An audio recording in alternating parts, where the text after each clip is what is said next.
வந்துட்டார். வாங்க தலைவா.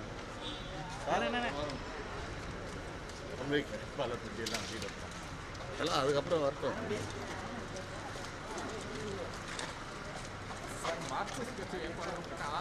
ஆதரவு கேட்டிருக்காங்க மார்க்சிஸ்ட் கம்யூனிஸ்ட். இப்போ தான் வரேன் சென்னையில், நான் பார்க்கல அதெல்லாம். கொஞ்சம் தானே வழியோட பேசல அவங்க வேட்பாளர் பட்டியெல்லாம் வெளியிட்டிருக்காங்க. சரியில்லை, இன்னும் கொஞ்சம் பார்க்கல. யார் வெளியிட்டிருக்கா? இல்லைண்ணே, மதுரை வேட்பாளர் உங்கள்கிட்ட ஆதரவு கேட்கிறதா சொல்லியிருக்காரு திமுக வேட்பாளர். அவர் சொல்லியிருக்காரு, வந்தால் நான் பார்ப்பேன், மரியாதை கொடுப்பேன். அதனால ஒன்று தவறு இல்லையா? வந்து திமுகவுக்கு வெற்றி வாய்ப்பு எப்படின்னு இருக்கும் தெரியல. அன்னைக்கே சொல்லிட்டேன், போன தடவை மாதிரி தான் இருக்கும். அது ஒரு வாரம் பொறுத்து நான் டீட்டெயிலாக தரேன். விடுங்க, எல்லாம் கூப்பிட்டு தரேன். ஒரு வாரம் பொறுத்து டீட்டெயிலாக கொடுப்போம். நீ என்ன வந்த?